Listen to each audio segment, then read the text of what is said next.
ห้องรัฐมนตรีกระทรวงแรงงานและสวัสดิการสังคมพร้อมด้วยคณะได้ลงเคลื่อนไหวเยี่ยมยาม2โรงงานในนครหลวงเมืองจันทร์เนื่องในโอกาสวันกรรมกรสากลครบรอบ139 ปีที่จะมาถึงนี้ในวันที่28 เมษายน 2025ท่านนางแก้วจันทวีไซรองรัฐมนตรีกระทรวงแรงงานและสวัสดิการสังคมพร้อมด้วยคณะได้ลงเคลื่อนไหวเยี่ยมยามโรงงานตัดเย็บลาวยามากิจำกัดและโรงงานโกลิ่งลาวจำกัดทั้ง2โรงงานแม่นตั้งอยู่บ้านห้วยน้ำเย็นเมืองนาไซทองนครหลวงจันทร์จุดประสงค์ของการลงเคลื่อนไหวครั้งนี้ก็เพื่อเป็นการพบปะกับผู้ออกแรงงานและผู้ใช้แรงงานอยู่โรงงานดังกล่าวเนื่องในโอกาสวันกรรมกรสากล1 พฤษภาคม 2025ครบรอบ139 ปี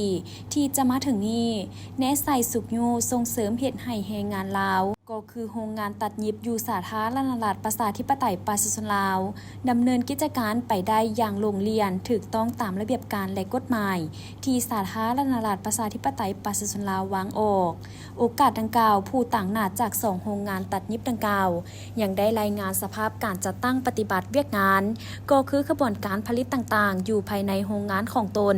รวมทั้งข้อสะดวกข้อยุ่งยากในการดำเนินธุรกิจให้ท่านรองรัฐมนตรีกระทรวงพร้อมด้วยคณะรับทราบในนั้นโรงงานลาวยามากิจำกัดเป็นโรงงานผลิตเสื้อผ้าเพื่อส่งออกไปต่างประเทศเป็นต้นแมนบังกลาเทศประเทศไทยซึ่งโรงงานดังกล่าวแมนได้ดำเนินธุรกิจมาแต่ปี 2006เป็นต้นมาในปี 2019 พบกับปัญหาและความยุ่งยากทางด้านแรงงานลดหน่อยลงบวกกับสภาพเศรษฐกิจเงินเฟ้อซึ่งในปัจจุบันนี้แมนมีพนักงานทั้งหมด280 คนที่ทางโรงงานต้องการแมน400 กว่าคนเห็นให้ส่งผลต่อการผลิตบ่สามารถผลิตสินค้าออกส่งให้ลูกค้าได้ตามคาดหมายเพราะว่าแต่ก่อนแมนสามารถผลิตได้ 4,000 โตต่อมือและในปัจจุบันแมนสามารถผลิตได้ 1,500 โตต่อมือโดยเฉลี่ยสำหรับโรงงานโกลิ่งลาวจำกัดเป็นโรงงานผลิตเกิบเพื่อส่งออกไปต่างประเทศเช่นกันในนี้ส่งออกไป24 ประเทศมีพนักงานทั้งหมด 2,000 กว่าคนยิง 1,300 กว่าคนในนี้มีแรงงานต่างประเทศคือบังกลาเทศ128 คนจีน24 คนบ่รวมหัวหน้าสามารถผลิตเกือบได้ 3,000 กว่าคู่ต่อมือสามารถส่งออกได้ประมาณ 5,000 คู่ต่อล็อตถึงอย่างใดก็ตามส่งโรงงานดังกล่าวได้มีสวัสดิการและสิ่งอำนวยความสะดวกต่างๆเป็นต้นมีที่พักให้อยู่บ่ได้เสียค่า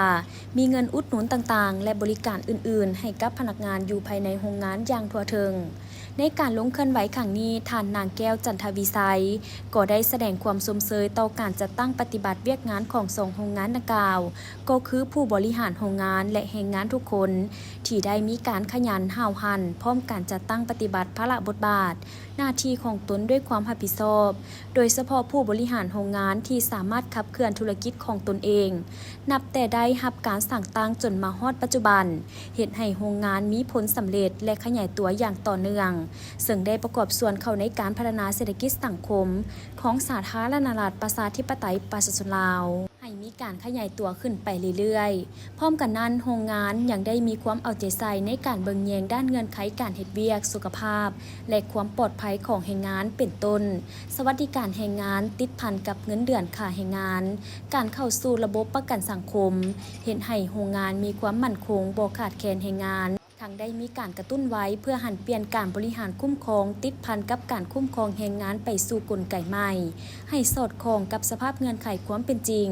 ทั้งได้สุขโยส่งเสริมสร้างเวทงานทำให้แก่แรงงานลาวได้มีเวทงานทำมีรายรับกุ้มอยู่กุ้มกินทั้งเป็นการประกอบส่วนสุขโยดึงดูดเอาแรงงานลาวเข้ามาเฮ็ดเวียกอยู่ภายในประเทศลดผ่อนอัตราการหลั่งไหลของแรงงานลาว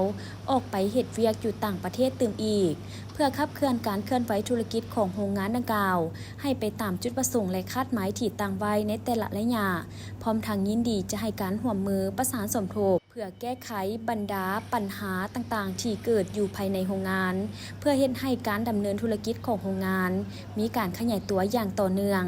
สามารถผลิตสินค้าส่งออกให้เพียงพอกับความต้องการของตลาด